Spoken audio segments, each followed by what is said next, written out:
नमस्कार, मैं हूं आपके साथ नैना और आप देख रहे हैं न्यूज 31 उत्तराखंड। और अब वक्त हो चुका है बागेश्वर बुलेटिन का। बागेश्वर कांडा में ऐतिहासिक रामलीला का मंचन कोविड काल के कारण लगातार 2 सालों तक नहीं हो पाया था। ऐसे में इस बार रामलीला पहले की तरह रामलीला कमेटी की ओर से रामलीला मैदान में रामलीला का मंचन 8 नवंबर से होना सुनिश्चित किया है। इस बार रामलीला के मुख्य पात्रों राम लक्ष्मण सीता भरत शत्रुघ्न का अभिनय कांडा की बेटियां निभाएंगी, जिनके लिए तैयारियां लगातार आज 15वें दिन भी जारी रही। इस दौरान व्यवस्थापक दरपान सिंह धपोला ने बताया कि बेटियों को रामायण के मुख्य पात्रों की भूमिका में देखना कांडावासियों के लिए एक नया अनुभव होगा। वहीं उन्होंने कहा कि अपने दमदार अभिनय से रामायण के मुख्य पात्रों को रामलीला मंच पर जीवंत करने का पूरा प्रयास किया जाएगा। जानकारी के मुताबिक राम के पात्र का अभिनय गरिमा शाह, लक्ष्मण की भूमिका साक्षी शाह, जबकि सीता की भूमिका में हर्षिता तिवारी नजर आएंगी। मैं दरपान सिंह धपोला, व्यवस्थापक रामलीला कमेटी कांडा। हम जैसे कि विगत वर्ष कोविड महामारी की वजह से कांडा में रामलीला नहीं हो पाई है, इस वर्ष 8 नवंबर से कांडा में रामलीला सुनिश्चित हुई है। उससे पूर्व 5 तारीख को कांडा रामलीला प्रांगण में झंडारोहण भी किया जाएगा। मेरा नाम गरिमा शाह है, मैं कांडा से बिलोंग करती हूँ। कांडा रामलीला का मंचन किया जाना है 8 नवंबर से, तो हमें यहाँ पर तालीम दी जा रही है। आज तालीम का 15वां दिन है। हमारे यहाँ पर तालीम में हारमोनियम मास्टर, तबला मास्टर और डायरेक्टर द्वारा बहुत ही अच्छी तालीम दी जा रही है। विगत वर्षों की भांति भी इस बार हमारे कांडा में रामलीला का आयोजन हो रहा है। मैं साक्षी शाह इस बार लक्ष्मण के पात्र में रामलीला में हूँ। हमें यहाँ पे बहुत अच्छी तालीम दी जाती है।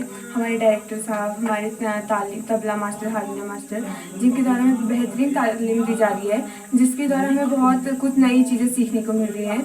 मेरा नाम हर्षिता तिवारी है। विगत वर्षों की भांति इस वर्ष भी कांडा रामलीला में मुझे सीता का पात्र निभाने का अवसर मिला है। यहाँ के तबला वादक, हारमोनियम मास्टर, डायरेक्टर और बाकी सभी हमारे बड़ों का हमें बहुत सहयोग मिला है, जिससे हमें हमारी तालीम, हमारी प्रैक्टिस लगातार बहुत अच्छी तरीके से चल रही है। बागेश्वर गरुड़ के मनियुड़ा गांव में सार्वजनिक रास्तों पर लगी स्ट्रीट लाइट लंबे समय से खराब चल रही है, जिसके चलते स्थानीय ग्रामीणों को आवागमन करते समय भारी दिक्कतों का सामना करना पड़ रहा है। वहीं इस दौरान ग्रामीण प्रकाश खुलबे ने बताया कि रात के समय जंगली जानवरों का खतरा भी बना रहता है। वहीं अब उन्होंने जल्द ही खराब हुई सोलर स्ट्रीट लाइटों को सही करवाने की मांग की है। हमारे ग्राम सभा मनियुड़ा में जो ये सोलर लाइटें, स्ट्रीट लाइटें लगी हैं, इनकी देखभाल करने वाला कोई नहीं है और इस गांव में जंगली जानवरों का खतरा बना हुआ है। कभी कोई हादसा हो सकता है और इस सोलर लाइटों को देखने वाला अभी तक कोई नहीं है यहाँ पर। बागेश्वर में मनरेगा श्रमिकों का भुगतान नहीं होने से नाराज ग्राम प्रधानों ने जिलाधिकारी को ज्ञापन भेजा है।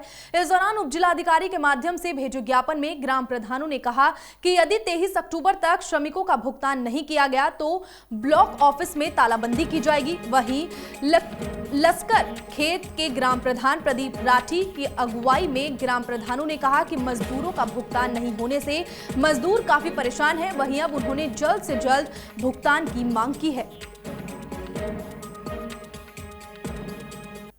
एक प्रमुख मांगे कुछ खास तो नहीं है। हमारा जो पेमेंट रुका है मनरेगा का, आज 4 महीने हो गए हैं। 4-4, 5-5 लाख रुपए लेबर का पेमेंट रुक गया है ब्लॉक के अंदर और उस पर कोई सुनवाई नहीं हो रही। हम CDO साहब से भी वार्ता हो चुकी, बात भी हो चुकी, इधर ब्लॉक में भी BDO साहब से भी बात हुई है, कोई संतुष्ट जवाब नहीं दे पा रहे हैं। दिवाली का टाइम है, त्यौहार, सबसे बड़ा त्यौहार हमारा जो होता है दिवाली होता है, उसमें मनरेगा को पैसा नहीं मिलेगा तो उसके लिए तो पब्लिक बहुत ही आक्रोश में बैठी है। बागेश्वर में नगर पालिका के अधिशासी अधिकारी के निर्देशानुसार पालिका की संयुक्त टीम की ओर से पॉलिथीन मुक्त बाजार अभियान चलाया गया, जिसमें 3 दुकानदारों के पास पॉलिथीन पाए जाने पर उन पर चालानी कार्रवाई की गई। जानकारी के मुताबिक 10 किलोग्राम पॉलिथीन इस चेकिंग अभियान के दौरान पाया गया, जिसका अर्थदंड 3700 रुपए पालिका की ओर से व्यापारियों से वसूला गया। वहीं उन्होंने व्यापारियों को पॉलिथीन का इस्तेमाल न करने की हिदायत दी है। आज हमने जो नगर में पॉलीथीन जिनके द्वारा अवैध रूप से पॉलीथीन कैरी बैग थर्मोकोल आदि यूज किया जा रहा है, इस पर हम अभियान चला रहे थे। और चूंकि हमने पहले भी लोगों को कह रखा है कि भाई आप पॉलीथीन यूज ना करें, इससे पर्यावरण को प्रदूषण में वृद्धि होती है, दिक्कत आ रही है। हमने पहले भी बहुत अभियान चलाया था और बीच में ये आपदा को देखते हुए हमने रोक दिया था, लेकिन अब फिर हमने आज से शुरू करा है। और जिनके पास भी पॉलीथीन कैरी बैग या इस तरह के थर्मोकोल का प्लेट ग्लास कुछ मिलता है तो उनके खिलाफ भी हम चालानी कार्रवाई कर रहे हैं। आज भी अभियान में हमने 3 लोगों से 3700 रुपये की वसूली भी करी है और उनके सामान भी हमने जो कैरी बैग वगैरह था या प्लास्टिक के पॉलीथीन के जो सामान थे हमने उसको जब्त कर लिया है। ये अभियान हम आगे भी जारी रखेंगे और ताकि हम नगर को अपने पर्यावरण प्रदूषण से बचा पाएँ, जलधाराओं को, पशुओं को बचा पाएँ। तो ये हमारा अभियान कंटिन्यू रहेगा। नगर के जितने भी हमारे व्यापारी बंधु हैं, हम उन सबसे अनुरोध करते हैं कि चूंकि आप एक सम्मानित और जागरूक नागरिक हैं नगर के, आप यही कोशिश करिए कि आप इस तरह का पॉलीथीन से बना हुआ सामग्री आप यूज न करें। बागेश्वर में बीते दिनों हुई बारिश का जायजा लेने क्षेत्र विधायक चंदन रामदास हनियोली और कठानी गांव पहुंचे, जहां उन्होंने आपदा प्रभावित क्षेत्रों का भ्रमण कर नुकसान का जायजा लिया। इस दौरान उन्होंने ग्रामीणों से मिलकर हुए नुकसान के आंकड़े लिए और साथ ही जनता को हो रहे नुकसान के बारे में प्रशासन को जानकारी दी, साथ ही हर संभव मदद के निर्देश दिए हैं।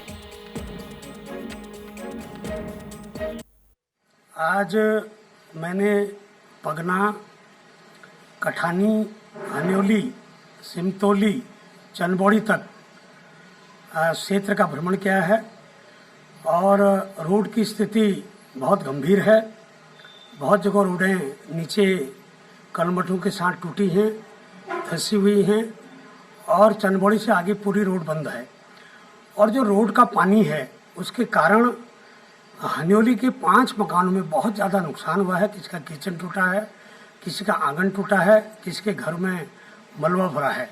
मैंने प्रत्येक घर में जाकर निरीक्षण किया और देखा और लोगों को सांत्वना दी है।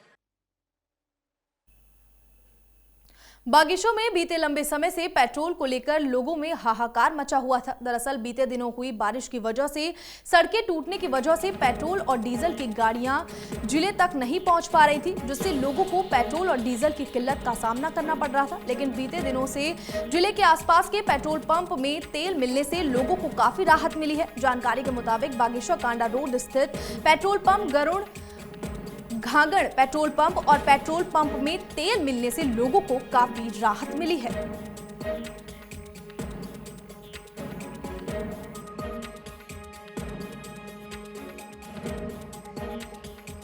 कुछ दिन पहले पहाड़ों में काफ़ी बारिश हुई थी, जिस कारण जो है रोड बंद हो गए थे। जो पहाड़ों में जो बागेश्वर हमारा जो पहाड़ी क्षेत्र है, यहाँ पर जो है पेट्रोल की काफ़ी समस्याएं लोगों में देखने को मिली। यहाँ पेट्रोल मिल नहीं पा रहा था। अब जो है दो तीन पेट्रोल पंपों में जो है भी वर्तमान में जो है पेट्रोल पंपों में जो है पेट्रोल मिलने लगे हैं, तो थोड़ी लोगों को राहत है। बागेश्वर में तीसरे दिन भी सुंदर ढूंगा ग्लेशियर में फंसे पर्यटकों को नहीं निकाला जा सका है। इस दौरान स्थानीय लोगों और बचकर आए 4 पर्यटकों का कहना है कि अब किसी के बचने की उम्मीद नहीं है, लेकिन समय पर प्रशासन की ओर से मदद मुहैया करवाई जाती तो शायद कोई बच सकता है। वहीं उन्होंने बताया कि गाइड खिलाफ सिंह के पास एक वॉकी टॉकी था, जिसकी लोकल रेंज 5 किलोमीटर की है। इस दौरान उन्होंने जातोली के लोगों को 20 तारीख की शाम को सूचना दे दी थी, जिसके बाद प्रशासन समेत 100 स्थानीय लोग उनकी खोज में खाती गांव से 9 किलोमीटर दूर जातोली तक पहुंच गए थे, लेकिन उन्हें वापस बुला लिया गया था कि 22 किलोमीटर की सुबह हेलीकॉप्टर को SDRF की ओर से उनका रेस्क्यू किया जाएगा, लेकिन बादलों के कारण उनका लैंड करना संभव नहीं हो पाया। वहीं आज सुबह तक 9 बजे तक हेलीकॉप्टर से रेस्क्यू करने की कोई सूचना नहीं थी। इस तरह सरकार और प्रशासन का लापरवाह रवैया देखकर लोगों का कहना है कि अब तो पर्यटक और ग्रामीणों के शव शायद ही मिल पाएंगे। बारिश चलने के बाद जो है तूफान जैसा हवा पानी चल गया, बर्फ गिर गई, तो उसके बाद क्या हो गया, तो कुछ बंगाली को, कोई कलकत्ता का कोई टूरिस्ट मेंबर, उसको कोई घटना जैसा आना शुरू हुआ।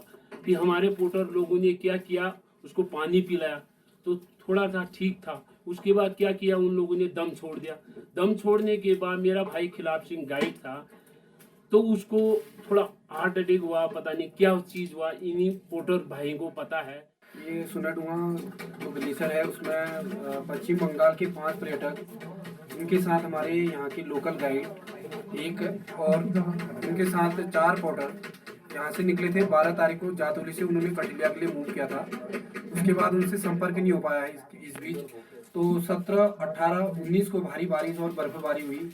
उसकी संभावना को देखते हुए 20 तारीख की शाम को उनमें से 4 पोर्टर कठिलिया आके वॉकी टॉकी से हमसे संपर्क करते हैं कि हमारे साथ ये घटना होगी।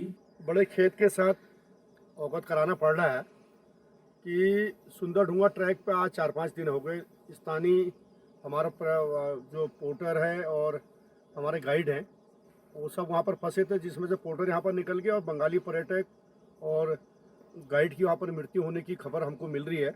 लेकिन प्रशासन की हीला हवाली और जिला आपदा प्रबंधन की हीला हवाली के कारण 4 दिन से ना तो प्रशासन का कोई नुमाइंदा वहाँ जाने की कोशिश कर रहा है, ना ही कोई ऐसी रेस्क्यू टीम जो SDRF, NDRF इनकी बनी है वो टीम वहाँ पर जाने की कोशिश कर रही है। 5 क्लाइंट थे मतलब बंगाली, और हम एक गाइड था और 4 पोर्टर थे। उनके नाम है, एक खिलाफ सिंह हो गया, गाइड हो गया। हम 4 लोग पोर्टर थे और मेरा नाम सुरेश सिंह दानो है और तारा सिंह दानो और विनोद सिंह दानो और कैलाश सिंह दानो। 12 को जातौली गए थे, उसके बाद 13 को कठिलिया, 14 को मैकतौली, फिर और 15 को मैकतौली से फिर कठिलिया, 16 को बैलूनी टॉप, 17 को फिर भंडार गए थे। वहाँ से मतलब 17 को मतलब पूरा मौसम खराब हो गया, शाम से 4:30 बजे से। फिलहाल बागेश्वर बुलेटिन में इतना ही। आप देखते रहिए न्यूज़ 31 उत्तराखंड। नमस्कार।